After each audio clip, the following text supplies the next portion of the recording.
दोस्तों, मून अकेला ऐसा स्पेस ऑब्जेक्ट है जहां पर इंसान अपना कदम रख पाया है।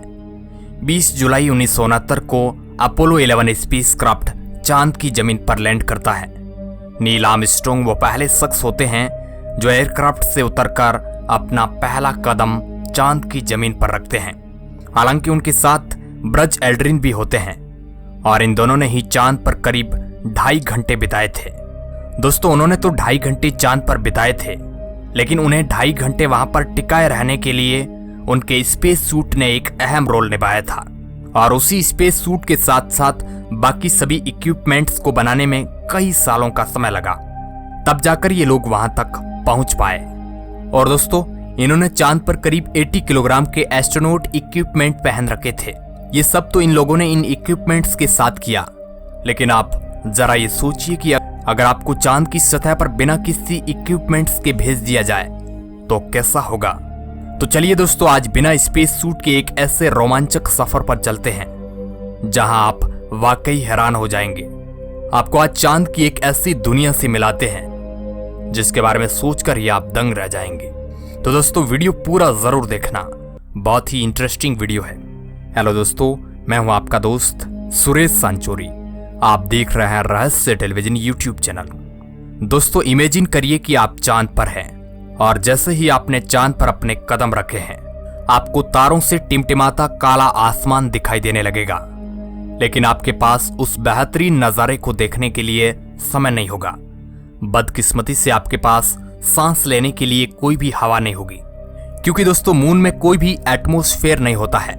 वहीं अगर हम अर्थ से इसकी तुलना करें तो अर्थ 10 ट्रिलियन या फिर 10 की पावर 13 गुना ज्यादा डेंस है। यहां तक कि मून की जो डेंसिटी है वो अर्थ की आउटर लेयर में जो डेंसिटी होती है उसके बराबर है, जहां पर हमारा इंटरनेशनल स्पेस स्टेशन मौजूद है। और यही गुड न्यूज है, क्योंकि इस कंडीशन में आप तुरंत नहीं मरेंगे। आप थोड़े समय तक तो बिना स्पेस सूट के इस जगह का आनंद उठा ही सकते हैं। जी हाँ दोस्तों, आपके पास हाइपरकिसिया से मरने से पहले करीब 15 सेकेंड होंगे, क्योंकि बॉडी में मौजूद ऑक्सीजन को दिमाग तक पहुंचाकर थोड़ी देर चलाए रखने में इतना ही समय लगता है। दोस्तों, हमारी बॉडी लगातार बाहर की सरफेस से एयर लेती है, लेकिन हमारी बॉडी के अंदर भी एयर मौजूद रहती है। और इसी वजह से हमारे बॉडी के अंदर का जो प्रेशर होता है वो एटमॉस्फेयर के बराबर होता है। लेकिन मून में बहुत ही ज्यादा लो प्रेशर रहता है।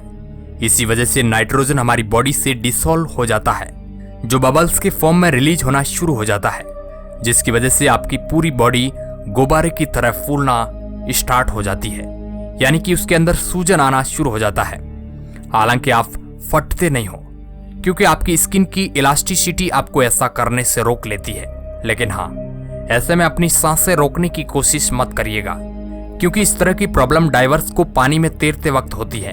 और ऐसे समय में सबसे ज्यादा जरूरी है कि आप एक्सेल करो, यानी कि आप अपनी सांस बाहर छोड़ना शुरू कर दीजिए, जिससे बाहर के टेम्परेचर की वजह से आपकी बॉडी में मौजूद लिक्विड इवेपोरेट होना शुरू हो जाएगा।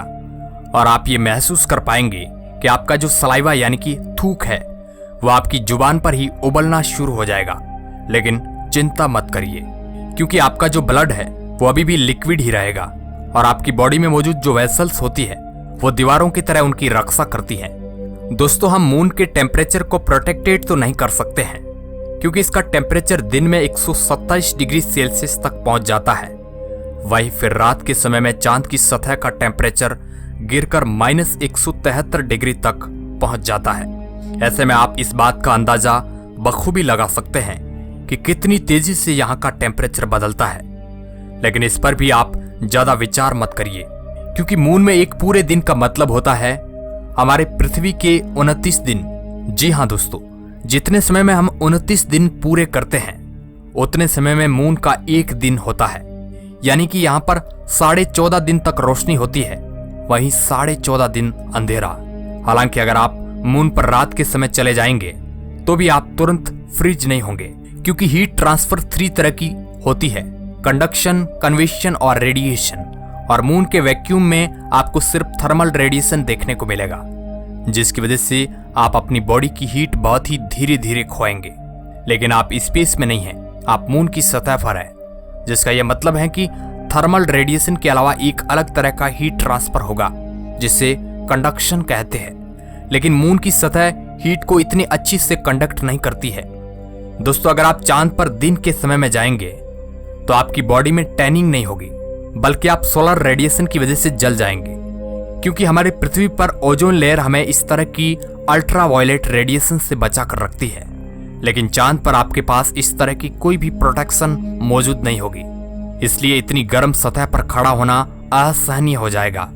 उसी के साथ ही दोस्तों, उनकी नेचुरल सैटेलाइट के पास बहुत ही कमजोर मैग्नेटिक फील्ड होता है, जिसका मतलब है कि मून पर पहुंचने के बाद सोलर और गैलेक्टिक कॉस्मिक रेस आप पर अटैक कर सकती हैं। दोस्तों, वैज्ञानिकों के अनुसार मून का अप्रोक्सीमेट रेडिएशन लेवल पूरे साल में 100 से 380 MSV तक होता है। हम आपको बता दें कि 1 MSV 3 चेस्ट एक्सरे के बराबर होती है, यानी कि आपको एक साल अगर मून में बिताने हो तो आपको उतनी ही रेडिएशन झेलनी पड़ेगी जितनी आप 300 से लेकर 1440 एक्सरे में झेलेंगे, जिसकी वजह से आपको फ्यूचर में बहुत ही ज्यादा हेल्थ प्रॉब्लम होगी, लेकिन 29 सेकंड में नहीं।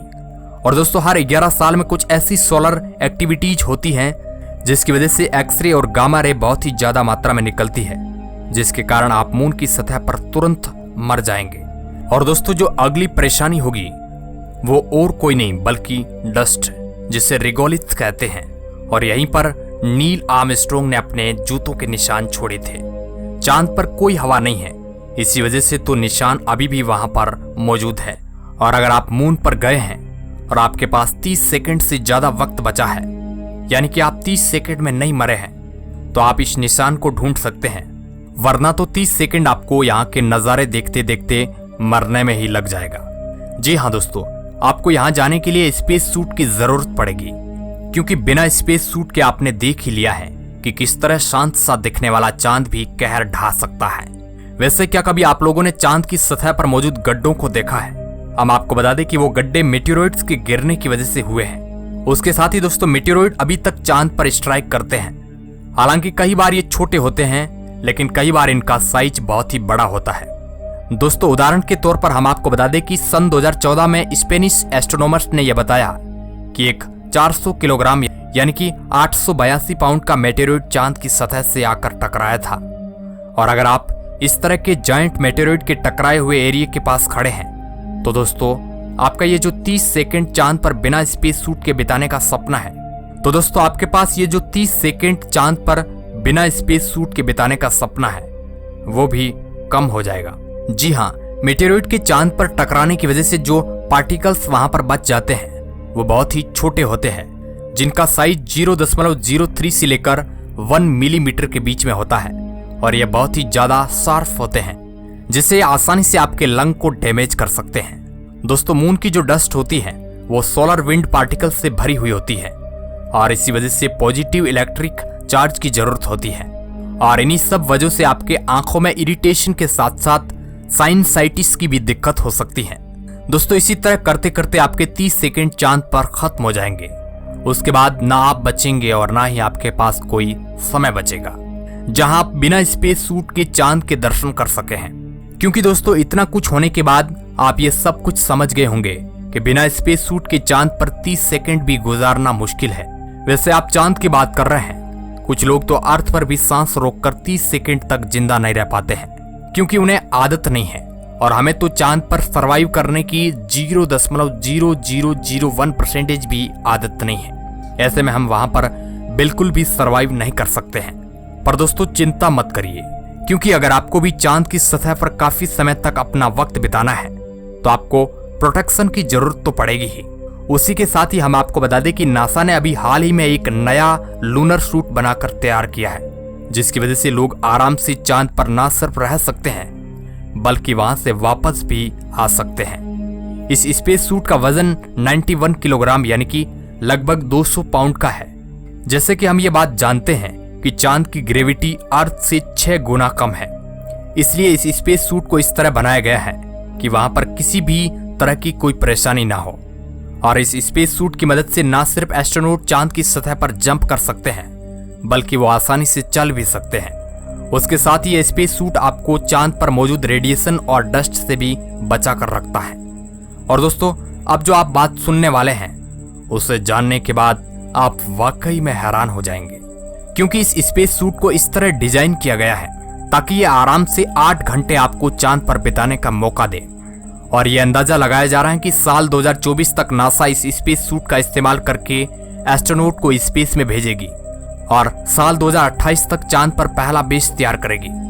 हम आपको बता दें कि नासा का नया लूनर प्रोग्राम, जिसे आर्टेमिस प्रोग्राम कहते हैं, उसी के तहत ये सारी चीजें होगी, जिसके बाद मून पर जाना नासा के लिए और ज्यादा आसान हो जाएगा, या फिर कहिए कि उसके बाद कोई मुश्किल ही उनके सामने नहीं आएगी। अब दोस्तों, जो सवाल आपके सामने आता है वो यह है कि अब तक चांद पर कितने सारे लोग जा चुके हैं। तो हम आपको बता दें कि साल 1969 से 1972 तक अपोलो प्रोग्राम के तहत 6 स्पेसक्राफ्ट चांद की सतह पर लैंड कर चुके थे, जिसके जरिए 12 लोग गए थे। और चांद पर सबसे ज्यादा समय तक जेनिस शेरेमन और हरिसोम सचमित रुके थे, जिन्होंने लास्ट स्पेसक्राफ्ट से चांद पर लैंड किया था, क्योंकि ये लोग करीब 7 घंटे 36 मिनट तक चांद पर रुके थे। अब आप खुद ही सोचिए, जहां पर हम बिना स्पेस सूट केवल 30 सेकंड भी ढंग से चांद पर नहीं गुजार सकते हैं, वहीं इन लोगों ने स्पेस सूट के साथ इतना ज्यादा समय चांद पर गुजारा, जिससे आप ये समझ ही गए होंगे कि स्पेस सूट कितना ज्यादा जरूरी है हमारी किसी भी स्पेस यात्रा के लिए, जैसा कि हम अपनी पहले की वीडियो में भी आपको बता चुके हैं। बाकी दोस्तों, हमें पूरा विश्वास है कि आपको चांद का यह सफर काफी सुनहरा लगा होगा, और अगर हाँ तो इस वीडियो के बारे में हमें कमेंट करके जरूर बताइएगा। और ऐसे ही इंटरेस्टिंग वीडियो देखने के लिए आप हमारे चैनल को सब्सक्राइब कर सकते हैं। वीडियो के अंत तक बने रहने के लिए आपका बहुत बहुत धन्यवाद।